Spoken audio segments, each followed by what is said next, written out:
Hey everyone, and welcome to The Explainer. Today, we're taking a really deep dive into the absolute bleeding edge of renewable energy mechatronics. We aren't just talking about wind turbines in a general high-level sense. No, we're going to unpack the incredibly complex engineering and the raw physics that make modern massive-scale wind power generation actually possible.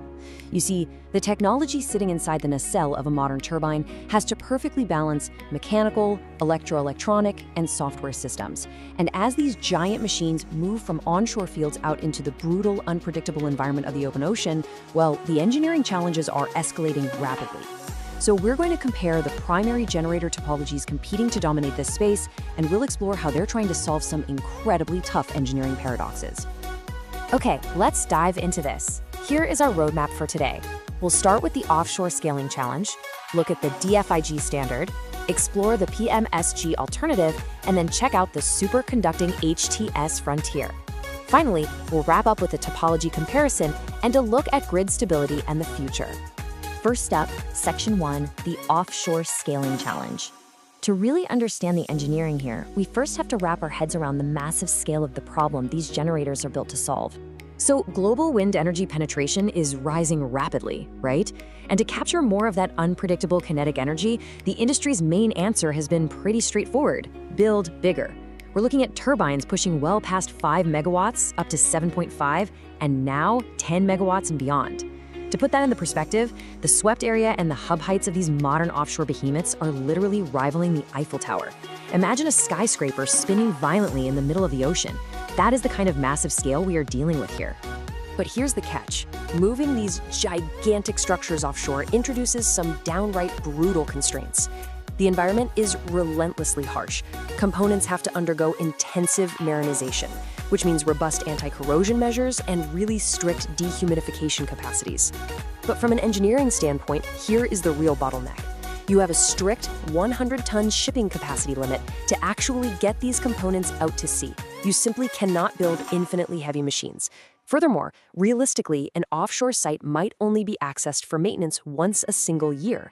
That means these turbines require extreme fault ride-through capability. If there's a grid fault or a mechanical hiccup, the system has to just absorb it and keep running. Unscheduled maintenance out in the middle of the ocean is simply way too expensive. Let's move on to Section 2, the DFIG standard. This is the first and currently most dominant technology out there. Now, what's really interesting about this cutaway is the sheer marvel of integration inside the Doubly-Fed Induction generator, or DFIG. Notice the wound rotor, which connects to the turbine blades through a multi-stage, usually 3-stage, gearbox. In this topology, the stator is connected directly to the power grid through transformers, while the rotor connects to the grid through pulse width modulation, or PWM, power converters. This dual connection, which, by the way, is exactly why it's called Doubly-Fed, allows the power converters to precisely control the rotor's circuit current, frequency, and phase angle shifts. Honestly, it's a brilliant piece of control engineering, and it currently accounts for over 85% of installed commercial wind turbines. But why did it become the industry standard in the first place? Well, the DFIG offers an incredibly high energy yield and can operate over a really wide slip range, typically plus or minus 30% of synchronous speed. That means it handles fluctuating wind speeds beautifully. And most importantly for offshore, that multi-stage gearbox means the generator itself can spin very fast, which keeps the physical size and weight of the generator incredibly low. However, we have to contrast that amazing lightweight design against a fatal flaw for offshore use. The DFIG requires physical brushes and slip rings to connect the rotating rotor circuit. These mechanical contact points create power losses, and worst of all, they wear out. They require constant, costly, scheduled maintenance. On top of that, they're inherently sensitive to grid faults and voltage instability. That brings us to Section 3, the PMSG alternative. Let's look at the second contender that was developed specifically to eliminate those maintenance headaches. Let's move to this comparison and see how this builds on the problems of the DFIG. Contrasting the highly complex geared DFIG, we have the gearless direct drive permanent magnet synchronous generator, or PMSG. This topology essentially eliminates the most troublesome, failure-prone component of the wind turbine entirely, the gearbox.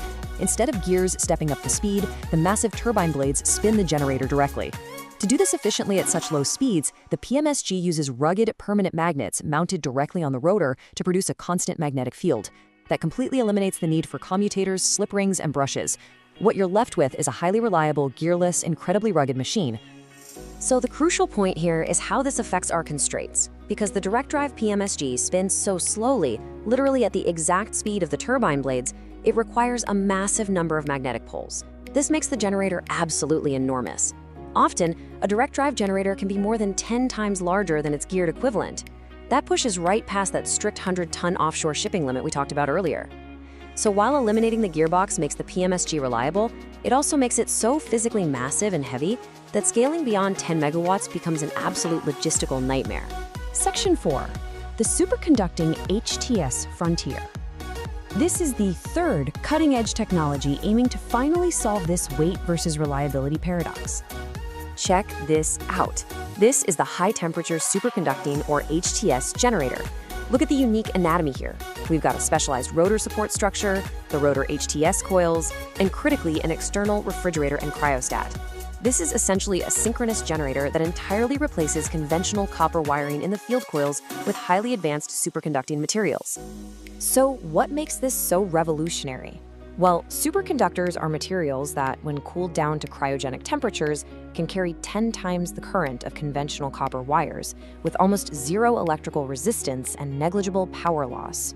This tenfold increase in current density allows for incredibly high magnetic fields. For our wind turbine, this translates to a massive reduction in both physical size and weight. We get all the reliability of a direct drive system, but without the massive weight penalty. But, and this is a really big but, you have to maintain absolute cryogenic cooling systems inside a nacelle that's sitting out in the middle of the ocean. If the system stops and warms up, the time and energy required to cool it all back down and restore operation is a highly complex logistical hurdle.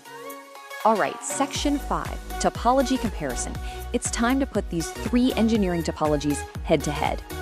And this brilliantly illustrates the strict trade-offs engineers are being forced to make right now.